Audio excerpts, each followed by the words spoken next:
Улуттук филармонияга таң эрте республиканын бардык булуң бурчунан делегаттар келе баштады. Бакыт Төрөбаевдин программасын угуу үчүн дыйкандар тракторларын кошайда келишкен. Анткени Бакыт Төрөбаев башында турган Өнүгүү Прогресс партиясынын МТСтери учурда өлкөнүн бардык аймактарында ийгиликтүү иштеп жатат. Президентке талапкер Бакыт Төрөбаевдин өнүгүүнүн жаңы багыты кайра жаралуу программасын жакындан таанышууну каалагандар көп болгондуктан көбү туруп угууга туура келди. Бакыт Төрөбаев өз программасында алдыда чоң милдеттери жана максаттары тургандыгын айтты. Кыргызстан демократиялык дөөлөттөрдү, коомду түзүүнү көздөгөн, либералдык экономика багытын көздөй баратканы бүгүнкү чындык экендигин айтып, бийликтин ээси бир гана эл деди Бакыт Төрөбаев. Бүгүн элибиз биздин кайра жаралуу идеясын жана аракетин күтүп жатат. Кыргызстандын саясий элитасы, расмий бийлиги саясий жаңыланууга муктаж. Ал элдин мүддөсү. Бүгүн ар бир жаранды биз кайда баратабыз? Биздин максатыбыз, багытыбыз кандай? Биз кандай мамлекетте жашайбыз? Кыргыз мамлекеттүүлүгүн жана эгемендигин мындан ары кантип өнүктүрөбүз деген суроо ойлондурат жана тынчсыздандырат. Андан аркы сөзүндө президентке талапкер Бакыт Төрөбаев өлкөнүн башкаруу формасын аныктап, жогорку кеңештин депутаттарынын санын 120дан 75ке кыскартуу керек экендигин айтты. Мамлекеттик аппаратты, башкаруу системасын кескин кыскартууну, өкмөттүн аппараттын эффективдүү иштөөсүн камсыз кылабыз. Ошондой эле жаңы өкмөттү 9 чечүү министрликтер гана калат, калган кыскартууга барабыз. Бюджеттин ар бир тиини тыкыр мониторингден өтүп, иштин натыйжасы менен чыгашасы катаал көзөмөлгө алынат. Бул сөз берем буга. Мен өзүмдүн 2023 жылга чейинки максаттарымда 300 миң чейин жаңы жумуш орундарын түзүүнү көздөйм. Бул реалдуулук. Bunu men atkaralam, antkeni men özüm öndürüşte iştegenmin, kolektiv degенди men түшүнөм, жерди иштетишти мен билем, кайсы багытта, кайсы өндүрүштү иштетишти, жаратышты мен аны так билем. Өндүрүштүн көлөмү 212 миллиард сомдон 470 миллиард сомго чейин өсөт, 2 эсеге. Чет өлкөлүк инвестициялар үчүн абдан ыңгайлуу шарттар түзүлөт. Келечекте тикелей чет өлкөлүк инвестициялар 2023 жылы 3,5 эсеге жогорулайт жана 4,5 миллиард АКШ долларын түзөт. Бардан жашоону камсыз кылган пенсия саясатын жүргүзөбүз. Пенсиясынын орто көлөмүн 10 миң сомдон кем эмес деңгээлге жеткизебиз, урматтуу аталар, апалар. Саламаттык сактоо, билим берүү, маданият жана спорт системасындагы кызматкерлердин кадыр баркын көтөрүү, социалдык колдоо эң башкы приоритет болот.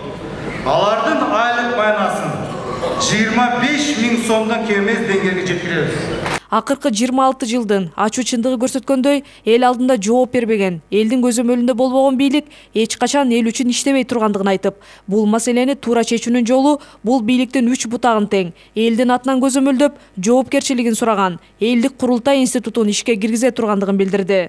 Элдин атынан көзөмөлдөп, жоопкерчилигин сураган, элдик курултай институтун ишке киргизүү.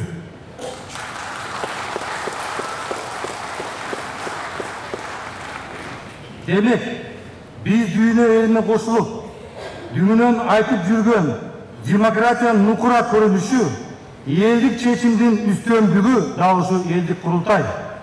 Анткени курултай бул элдин бийлик жүргүзүүгө түз катышуунун үлгүсү.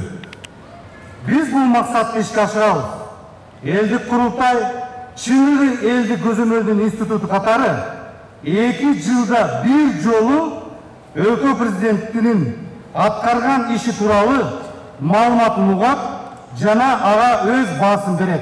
Сот реформасын түп тамырынан бери реформа жүргүзүп, пенсиянын көлөмүн 10 миң сомго чейин көтөрүп, 300 миң адам жумушчу орундары менен камсыз боло тургандыгы программасында камтылган. сотторду элдик шайлоо жолу менен дайындоону ишке ашыруу, көз карандысыз сот орган түзүү биздин башкы милдет. Мыйзам баарынан жогору турат. Ошол мыйзамдуулукту ийик туткан сот да баарынан бийик турушу керек. Бакыт Төрөбаевдин программасынын бет ачарына келген эл анын башка талапкерлерден айырмасы коррупцияга малынбаган, таза адам экендигин баса белгилешип, эл үчүн буга чейин жасаган иштерин бирден тизмектеп айтып жатышты. Бул талапкер боюнча мен буга чейин бардык талапкерлердин программаларын толук окуп чыктым. Бардык эле талапкерлердин программалары жакты, бирок анын ичинен эң эле жакканы ушул Бакыт Төрөбаевдин программасы болду. Эмне дегенде азыр айыл чарбасы. Айыл чарбасын биринчи өнүктүрүү керек. Ошондо шаар өнүгөт. Айыл чарбасында көптөгөн эми-тестерди ачты. Мына биз айыл жергесиндебиз, туугандарыбыз айыл жергесинде, бардык ушул балага ыраазы. Бул кишини мен башкаларга салыштырмалуу саясатта жүргөндө өтө коррупцияга малынбаган, таза адам деп эсептейм. Андан тышкары ушу эми-тестерди ачып, жарык шаар проектиси менен иштеп жатат. Андан тышкары эң эле адамдарга керектүү бул биринчи ден соолук. Ушу ден соолукту бекер адамдарды медициналык кароодон өткүзүп атат. Бул деген чындыгында реалдуу эле жардам болуш керек биздин атуулдарга. Кыргызстанда канча 61 МТСтерди ачты. Бул эл үчүн эң сонун бир жардам. Айыл чарбасын колдогон үчүн мен ушул өмүрүм өткөнчө бала бакыра менен эл журтум менен Бакыт Төрөбаевдин партиясын колдойм.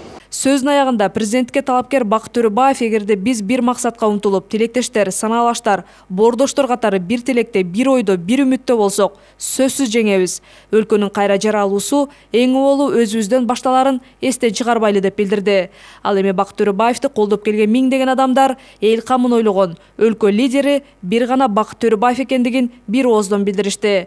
Программасын тааныштырып бүткөн соң президентке талапкер Бакыт Төрөбаевди залга толгон эл көпкө кое бербей ак баталарын берип жатышты.